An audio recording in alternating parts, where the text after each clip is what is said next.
It's Spoilerin time, the Cordkillers adjacent show. On the show Cordkillers, we talk about how this whole industry works and what there is to watch. And then on Spoilerin time, we get to talk about the stuff we watched this week. We continue our viewing of The Office UK. We'll talk about episode 3 of season 2. Brian is almost caught up with Barry. We're going to talk about episodes 107 through 205. So everything except the episode that just came out on Barry. Game of Thrones, episode 4 of season 8. And I will explain how I ended up being so horribly wrong about Avengers Endgame last week. But I'm Tom Merritt. Joining me is my co-host, Brian Brushwood. Yeah, and most importantly, we got to check in on the winners and losers on this summer movie draft. Oh boy, Tom. Man, Avengers is making money. It's making all the money right now. Frog Pants sitting on top with $631 million. That's $9.7 million from Longshot and Endgame. That's a lot of money. They can't win with just that one movie. Remember when we said Avengers Endgame won't make $1.2 billion domestically? That's crazy. That's what they'd have to be sure to win. Well, now it looks like they could get close to $1 billion domestically, which could be enough to win, and they might make more. I still feel like John Trekker has them beat with Toy Story 4. Like, they're already sitting pretty at $430 million, and then they got Toy Story 4 and It coming out, and there's the odd chance that maybe Detective Pikachu is a runaway success for Team Night Attack. I'm not exactly optimistic about that, but man, what a wild season this has been so far. Yeah, I'm finally going to get my first release shortly with John Wick Chapter 3. I still don't count myself entirely out. Aladdin, Dark Phoenix, The Lion King, and John Wick could combine for $1 billion. Yeah. I think it's John Trekker's to lose, although I'm starting to look at that Avengers number, and I'm looking at that 9 point whatever million from Longshot, thinking that could be that could be the game changer, right?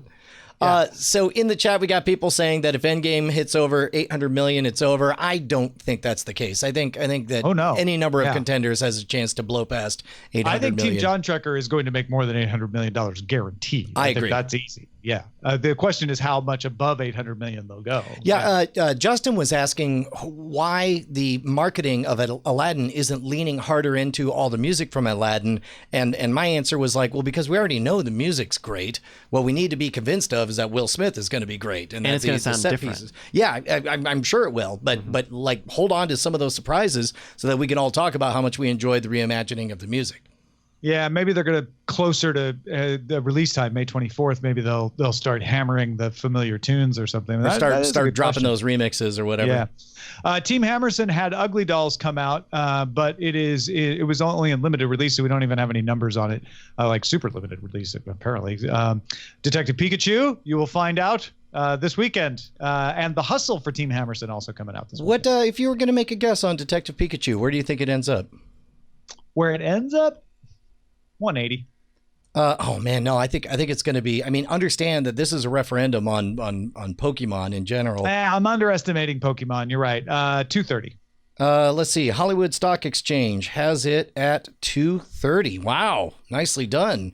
Well, yeah. I needed your prompt of like, don't forget, Tom, you didn't grow up with Pokemon, but many people with spendable money did. Yeah, I'm with TV's Egon in the chat. I think it'll be closer to 300 million. I think it'll really has the chance to, if it is as funny as it has the potential to be, we're going to see Deadpool numbers. I think that's that's the thing, right? If it comes out to good reviews of like, oh my gosh, you guys, Ryan Reynolds, hilarious, this movie's so good. Yeah, I think it can shoot up above 230 for sure. Yeah, I think so.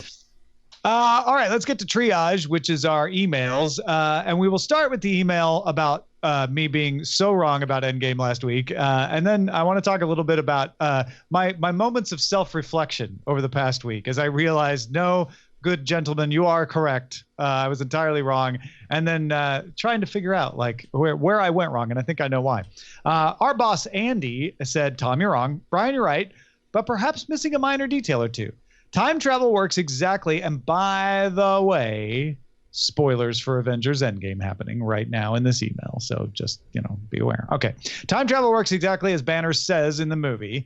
When the Avengers go back in time to New York and the Hulk tries to take the time stone from the Ancient One, she objects because it would remove her timeline's primary weapon. She's probably thinking of Dormammu here. She doesn't object on the grounds that the timelines will no longer be in sync, because they aren't. She objects on the grounds that their future is going to suck.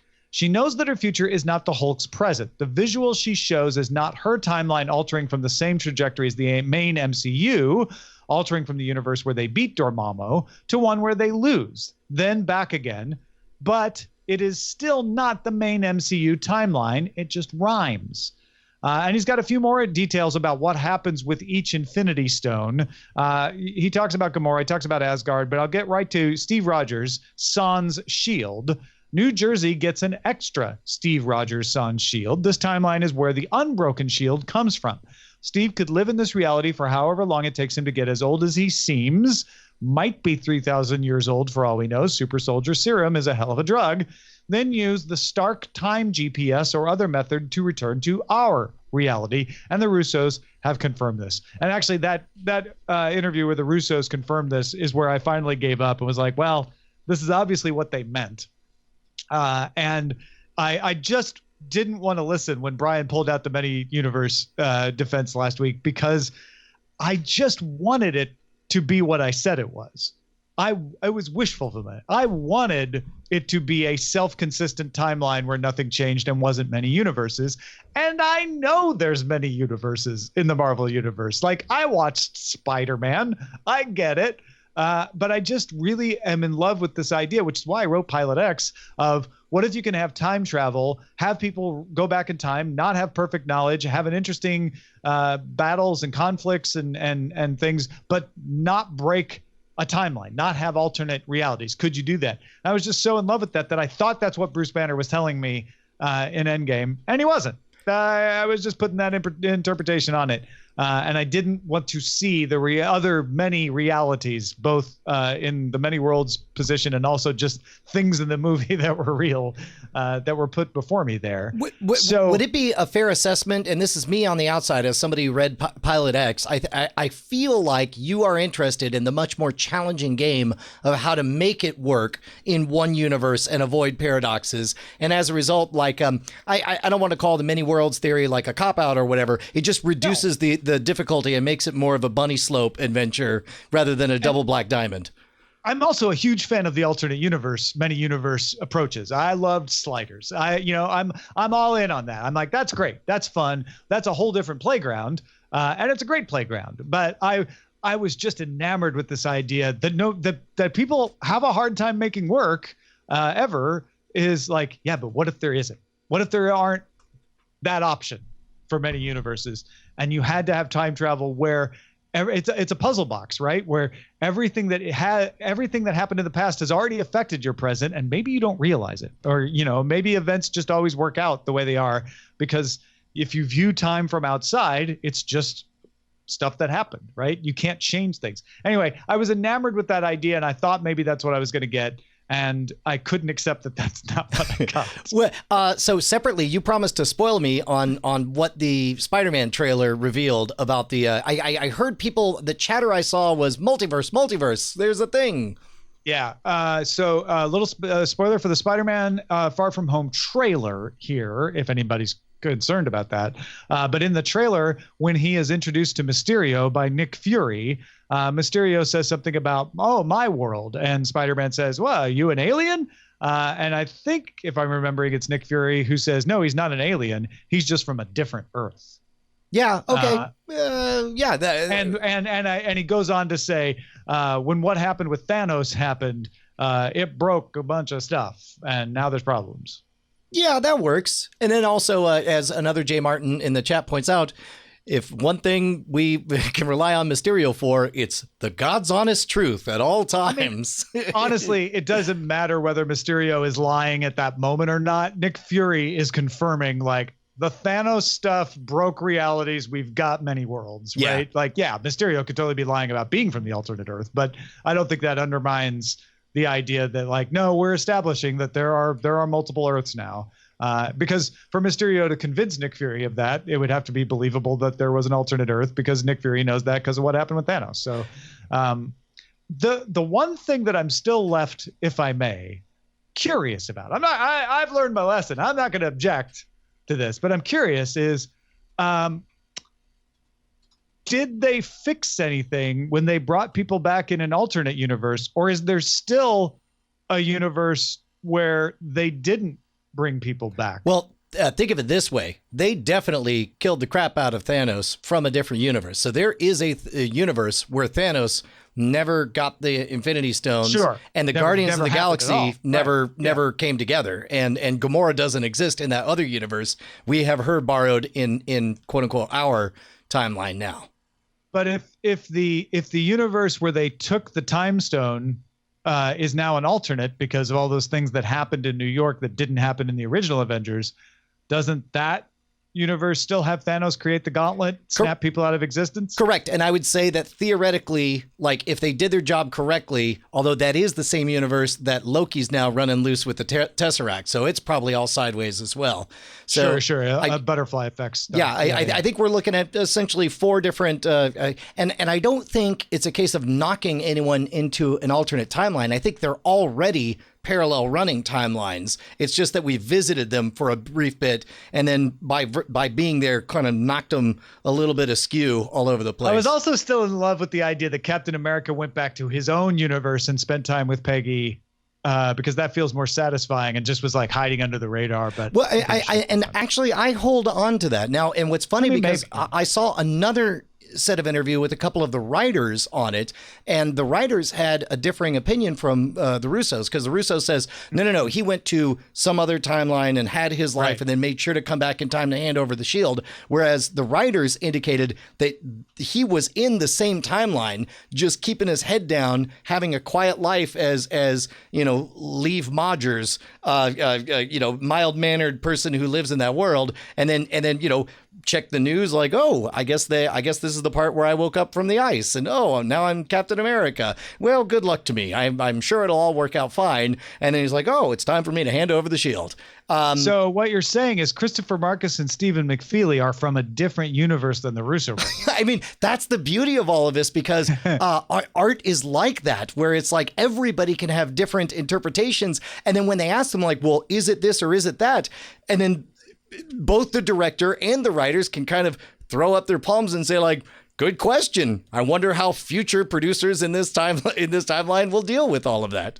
Yeah, and honestly, that's one of the things with Doctor Who. It's not necessarily alternate universes. It's a different Doctor, right? That gives them a chance to be like, well, we don't have to be consistent with the personality. So having that flexibility is important. Although I will say one last comment, Tom, on you and I both enjoy the idea of a consistent timeline time travel story. There was some book, man, I must have been in 8th grade when I read it, and it made the case of, it's like, look, you could travel back to the past and you can change the past. It's just really, really hard. And this preteen girl who travels back to the 1920s or whatever wants to prove to herself that she can affect the future. And so she walks up to this vase that she recognizes. She knows this vase from her grandmother's house, and she reaches out and she's just like, yeah, but I don't want to break it. I mean, what's that going to prove to myself? I know I could. And in not breaking the vase, she proves that it's just time doesn't want to be changed, and it's just hard, which I thought was a really interesting take. Yeah. Kind of like a rubber band thing. I love that take too, because I feel like it's not even that time doesn't want to be changed. It's that you just can't, if you only have a single universe, right? If you don't have branching parallel universes that are created by every decision, which we know is a quantum reality and everything. But if you imagine a single universe, it's like, no, it's not that it doesn't want to be changed. It just can't. You think you have free will to push that vase, but the fact is you didn't. Because if you did, you would have. Go back, right? Since that vase was available up there, you didn't break it. Maybe something else prevents you. Maybe you decide against it. You think, oh no, I'll break that vase. But the fact is you didn't break it. So it can't be broken. Yeah. Fascinating stuff. All right, let's talk about Game of Thrones, the aftermath of Winterfell, which I actually really like the fact that they started with the funerals, because it gave us a nice little chance to say goodbye. And I think reminded us that maybe it didn't feel like a lot of people died because Dany and Jon didn't die, but some pretty important people are gone now. Yeah, and to be honest, much like Endgame, sorry, spoilers for Endgame, they gave us a chance to sort of soak in the ramifications of what came beforehand, right? And I thought that was important. So, to be honest, By the way, since you gave the Endgame spoiler, and I promise I won't make any more Endgame spoilers in the Game of Thrones discussion after this 1 second. And it's a very small one. But Brian, did you think that naming this episode "Last of the Starks" was an Endgame spoiler? No. What? How? Well, because we lost the other Stark in Endgame.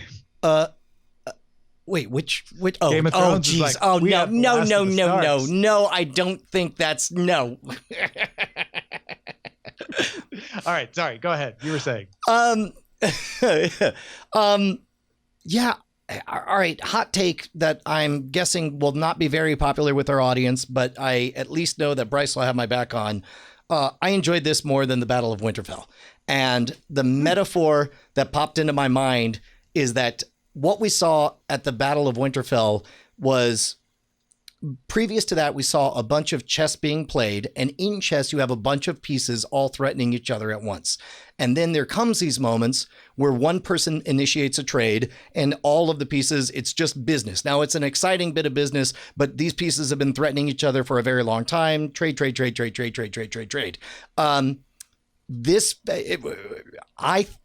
back to playing chess, Tom. Where it's like that's what this show is really good at. We've had no chess playing for 3 whole episodes, and by golly, we're back to playing chess, and it's good chess. We're like that scene with Varys and Tyrion whispering, muttering the T word of treason, and meanwhile selling the audience on some very legitimate reasons that Daenerys should not sit the throne because she wants it, you know? And then meanwhile, Jon can't sit the throne because he's not qualified. He's not a good ruler. And he doesn't want it.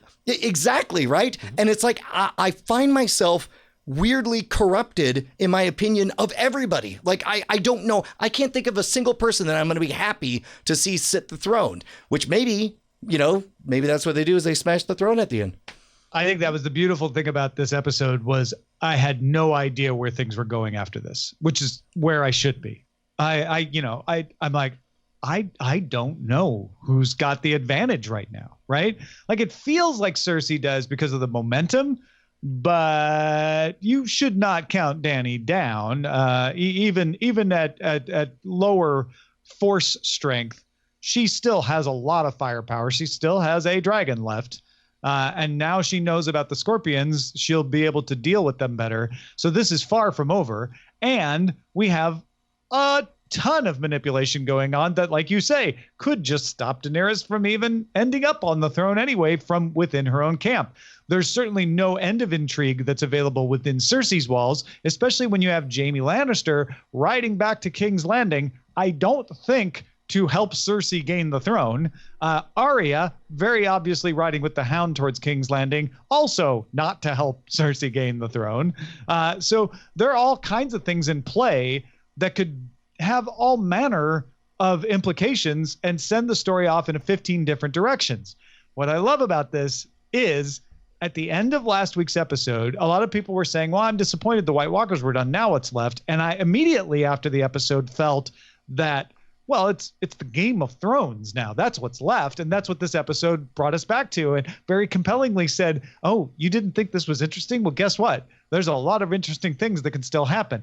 But also, after a day of thinking about it, I realized maybe the White Walkers aren't done. And this episode is even better in that situation because it's deflecting you from any thought that the White Walkers aren't done, which would be perfect if they show up again at some point in a credible manner and surprise us like any zombie does in any zombie movie. That would be phenomenal. In fact, you just introduced my new favorite pet theory of what the next 2 episodes look like. That would be amazing. I did feel like, as much as I'm praising this episode, so far, this is my favorite episode of the whole season so far, in that it got back to business and it brought up interesting ideas that challenged me. Now that I've praised it, let me damn it. awful lot of characters become one-dimensional caricatures in this. Braun shows up twirling a mustache like, haha, it's me, Braun, I'm here to kill you. I was really sad about that. And you're like, give me money, I'll kill you, or maybe not later. Boom, smoke vanishes. I'll be back. Yeah. Same for the relationship between Grey Worm and Missandra. That both of them were doughy-eyed, one-dimensional characters. Even Danny rushing in despite being told not to rush in, and then apparently just making the worst tactical head-on rush in, which caused the dragon to die. And plus the dragon dying felt unearned. It just felt like out of nowhere. Haha, they got ballistas. Nobody ever thought of ballistas before. They invented ballistas. Gotcha. I disagree. I think, yes, you can say Danny should not have rushed in, but she's frustrated. That's believable that she's like, you all have been telling me to hold back, and I've been holding back, and I'm losing. So I'm done. I'm going to do what got me wins before. I'm going to stop listening to this counterintuitive things. And she didn't lose from rushing into battle. She lost with a surprise encounter on the sea, which even if she had waited a week or two, probably still would have happened. So I'm not sure that you could blame her rushing in so much for that. Well, and understand, she should have seen the scorpions on the ships is another thing. We knew they had scorpions in the field, but it's almost more unbelievable to me that they were able to develop all of these scorpions and outfit them on these ships in the time that was allotted. Yeah, and keep in mind, I'm not talking about I don't think it's believable or that it's not good for the story. Just how I felt in the moment. It felt like mustache twirling, haha, gotcha. I agree with you. On Braun, but with Daenerys, I was like, she's encountered Euron's fleet. Yeah, get up there with your dragons and head at them and burn them. I did not expect scorpions to be fired at her until they were being fired at her. Yeah. What else? This episode also felt, and yes, I understand it's a sortie who's going to parlay, which has worked out so well with Cersei in the past. Of course they would do that. Yeah, why wouldn't you try it again? But it just especially Tyrion, who she loves. It just felt like a small episode. So similar to, I have the same frustration with The Last Jedi. The Last Jedi, I think there were all of 7 ships in all of The Last Jedi, which made it feel like a tiny skirmish on the decaying ends of the far end of the galaxy, which maybe that's what they're doing for some other purpose, but in a universe that I would hope that would just feel bigger and more expansive, instead it felt the reverse, and this felt similar to that to me. I don't know about that. I didn't feel that, but I don't have anything to say against it, to be honest. I did feel like we have moved from, and some of this may be like I'm polluted by what I know, and I wouldn't feel this way if I didn't know it. But I definitely feel we have moved from a show that is backed by a very in-depth thinking through of multiple storylines, in other words, a book, to a show that knows the beats that the story is supposed to hit and now has TV writers filling in the gaps. Oh my God, I'm so glad you said it first, because you feel the absence of the direct hand of George R.R. Martin at this point. And it'll be fine. It'll coast across the finish line and it'll be fine. I don't take that as a and now the show sucks. It's like, now the show feels different. Right. Now the show feels like a TV show that doesn't have a whole depth of intricate detail off screen. It's a show that has some really good, interesting beats and can still surprise me. But it's not going to have these nice garnishes anymore that it used to. All right. Stronger than ever, I feel a non-zero chance that Samwell Tarly sits the throne. What? Samwell Tarly? No, he's never sitting the throne. What are you talking about? I feel this episode went from 0 to not 0. Like a non-zero chance of him sitting the throne. Sam is the chronicler. He's the maester. He's the one who tells the song of ice and fire. He's also a stand-in for George R.R. Martin, who I think would not mind him being sitting the throne through mishaps at the end. Wait, are you saying he's a Martin Stew? Yes, exactly. But okay, so how many? Everyone would have to like. What is the the not the chain of command, but the order of succession of how many people would have all the Starks, all the Lannisters, all the Targaryens, the children. Well, okay, yeah, the people with claims to the throne are Right. Daenerys, Jon, Cersei, Gendry, potentially. Well, Especially okay, but he's been made Lord of Storm's End. Picture an outside thing where he's like, I read a book, and the only way to save the throne is to melt it down and destroy it. We'll call it a president. I'm a president now. That's not as much as you want that to happen. That's definitely not. Hey man, I'm just saying. I believe that you know why? possibility Because more this now. whole concept was built on the War of the Roses, and the War of the Roses ended up with the Tudors becoming kings, not with a British Republic. Okay.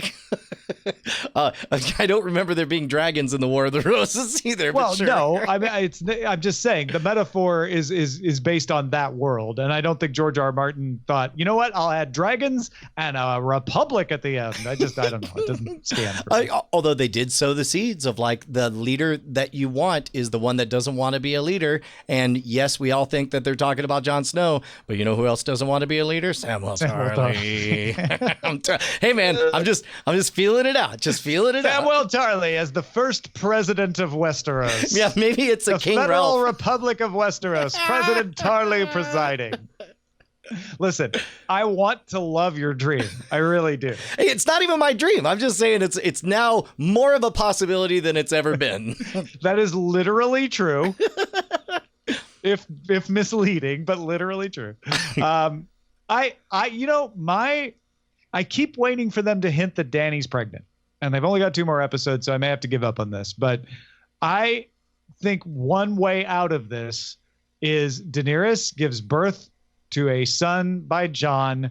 Daenerys and Jon are both killed, and either Tyrion or maybe Sam Tarly, Yeah, that's right. are the regent for the baby who will carry on the Iron Throne. And Sansa Stark becomes Warden of the North, Lady of Winterfell, and that's it. I do deeply adore that you told me flatly there's no way it could happen, and then immediately drew a very plausible picture of how it could happen, that he sits the throne. Sam becoming regent is different than Sam becoming the king. Sitting on the throne? The regent doesn't sit on the throne. Okay, all right. Well, the baby doesn't. Well, not at first. You put a little purple pad down on the throne. What do you think of all the Gendry stuff? It felt to me like Gendry and Arya hooking up was that desperate, night before we're gonna die thing. Although looking back, there certainly was, an attraction between the two. There are two Gendry moments that I could roll my eyes at, but then I saw through to another part that made them worth it. One is when Daenerys makes him Lord of Storm's End. Could feel pandering, like why? Like why would you do that? Like, okay, that's silly. I guess we all want Gendry, but he's not qualified.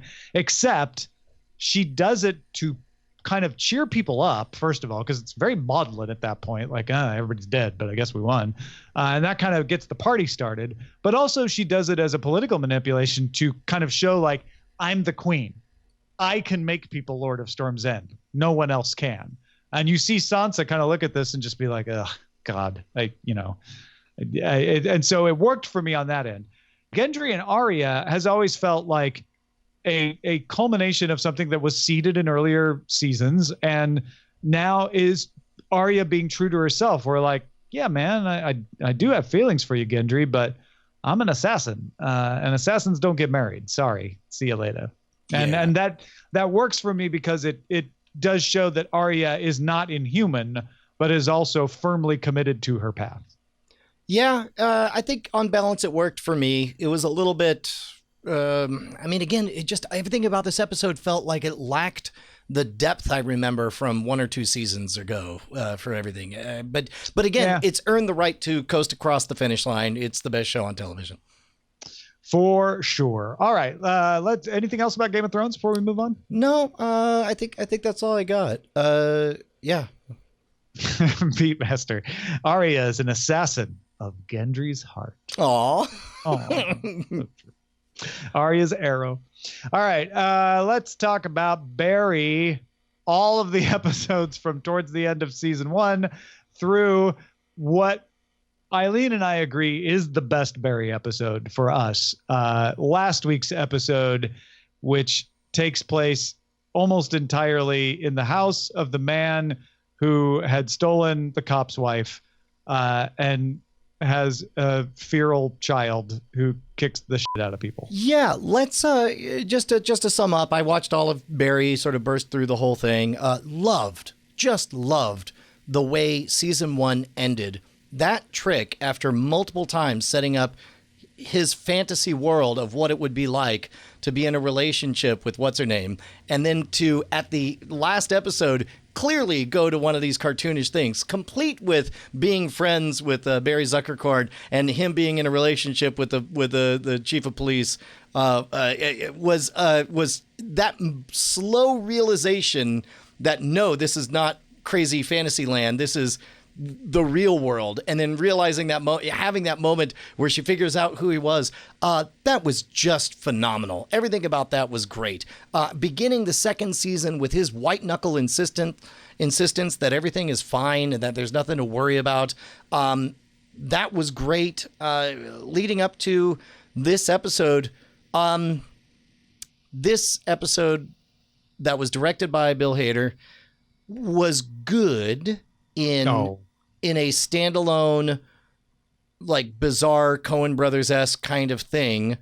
I don't know that I'm in love with the implication that we're left at the end of this episode.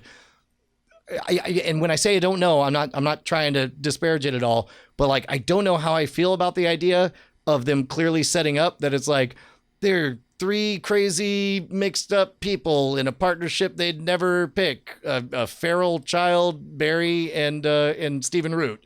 Like, it sort of sets up like this is going to be the new Scooby Gang. Oh gosh, no, I didn't get that at all. Okay. What I loved about this episode was every minute I was surprised. Every minute I thought, okay, I know what happens. Barry is going to back off and not kill, and it's going to make things more complicated. And that's not what happened. And the child coming in, which behind the scenes, I didn't know this while I was watching it. Apparently, I don't know if it was Alec Berg or Bill Hader or somebody else, met the parent of the child that plays the girl in that episode, who said, "Hey, if you ever want, like a tween teen girl who can kick the crap out of people, let us know, because she's great."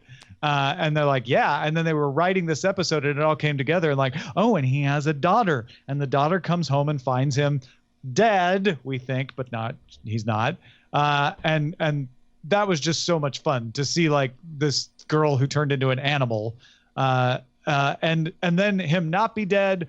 And then in the supermarket, have Barry still be like, hey, Chicago's still on the table. It was just so ridiculous. And then the shootout, which kills the problem. So Barry's problem is now solved, right? He no longer has anything hanging over his head. And that moment when he goes out and Stephen Root says, like, hey, man, get in the car. And you see him pause. You see him like, well, maybe I don't have to, or maybe I should go tell them the truth. Maybe I should come clean and get out of this all. And even then I knew, like, well, that's probably not going to happen. But it made you wonder. I loved it. I thought it was complex. I thought it was surprising. And I thought it left us in a place where it was very clear that Barry is off the hook because he doesn't have the baggage of the cop who knows or thinks he knows what he did over him. Now only has his friend to worry about. Only has Stephen Root, Fuchs. Only has Fuchs to worry about, who knows what really happened. And Fuchs is in his trusted circle. So he should feel safe now, right? I do enjoy the echoes of what I enjoyed about The Shield, where it's like you feel that constant noose just getting a little bit tighter at all times. Yeah, no, it's a good show, and I guess the other significant thing is I think it was the episode before when he finally breaks down and tells the Fonz about, the story that he wanted to tell. And he's like, never tell that story to anyone ever. No, it's great because Kusuno, which is the Fonz, should be appalled or angry or manipulative. You'd almost believe like he's like, oh, that's good. You should change some names, but use that. But instead it's like, oh no, you basically got away with murder. You should never tell that story. That would be a horrible idea. And we're sitting here like, oh, Kusuno, you don't even know what Barry has done. Right. So yeah, that is fantastic. I wasn't sure what to make of the bits with Sally and her ex, where he shows up at the hotel with the gun. I think he's just meaning to scare the ex, not actually kill him or anything, obviously. But I think he was definitely planning to kill him. He seemed to be like flying into a rage at. Yeah, and then I'm like, really? So you'd kill him? Like that seems sloppy too. Like I don't know. That little side jag. I didn't love it. It didn't hate it. Oh, that's interesting. I think we're exactly reversed because I like that even more than the wacky Coen Brothers adventure. Yeah, I do like a Coen Brothers adventure though. Also, I just noticed in IMDb that Hank, what is he? Chechen, right? Right? Oh, NoHo Hank. Yeah, he's NoHo. I didn't know he was NoHo Hank. What do you mean? I live right near NoHo. Oh, yeah. No, he's the best character on the show. He's amazing. He is pretty great. He is definitely one of our favorites. And why we call the show Barry, not Barry. Well, anything else on Barry? No, man. I say we dive right into last week's Spoilerin time on The Office UK. Yes, last week I mentioned dildos.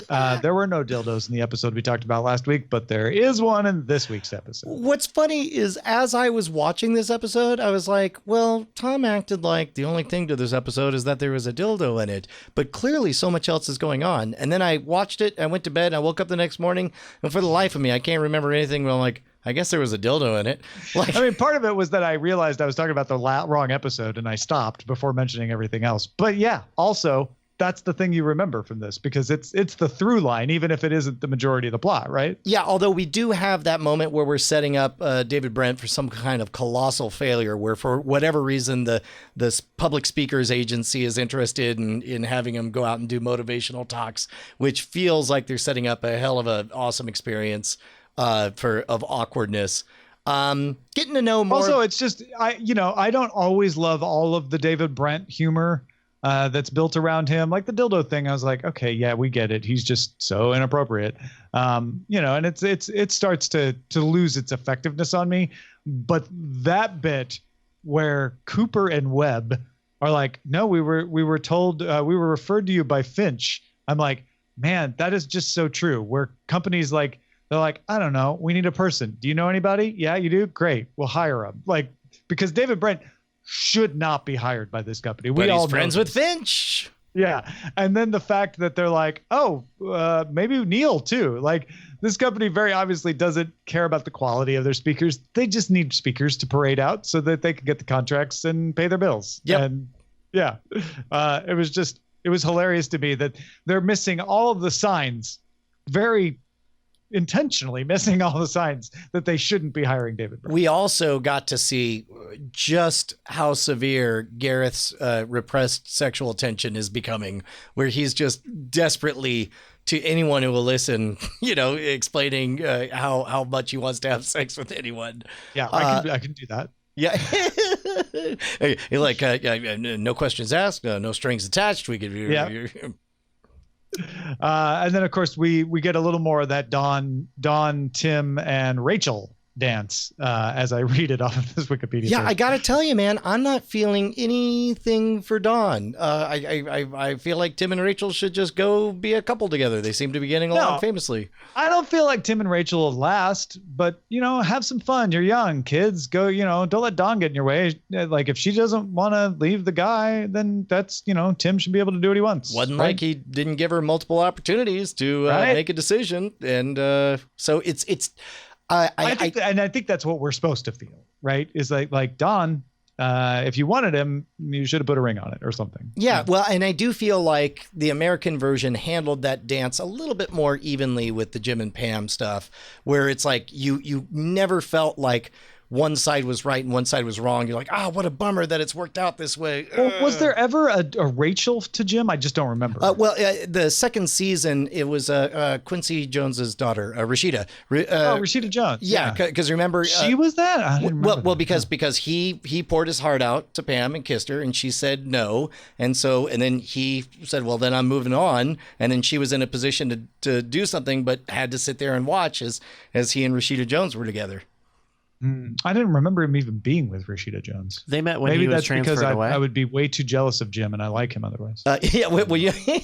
Remember when he transferred out to the corporate office or whatever? Yeah, no, I do remember when she came into the story. I totally blocked the bit where she and Jim got together. Okay, so that does parallel it, but in a sweeter way, it sounds like. Or one that just was more agonizingly balanced, where it's like I couldn't pick a bad guy in it. Whereas this one, I feel more like, Don, you made a choice and you're not even being real nice about handling, the repercussions of it.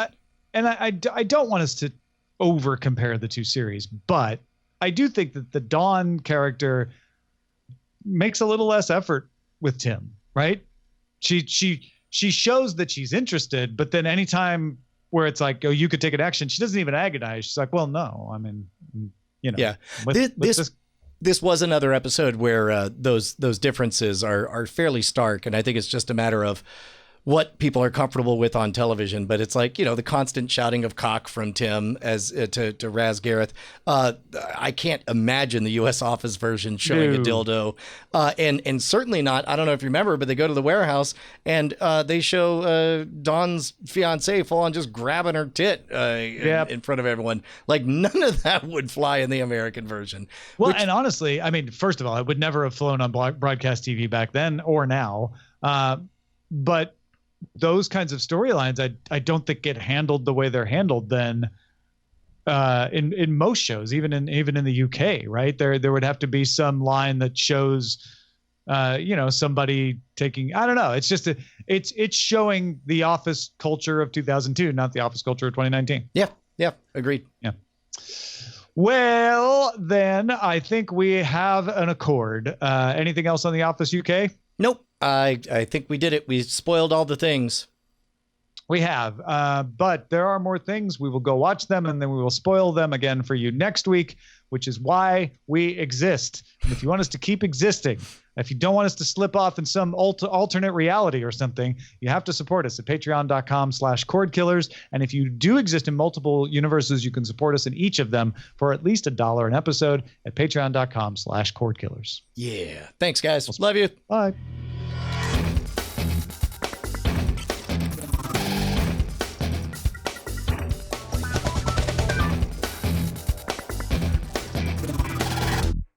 Hopes you have enjoyed this program.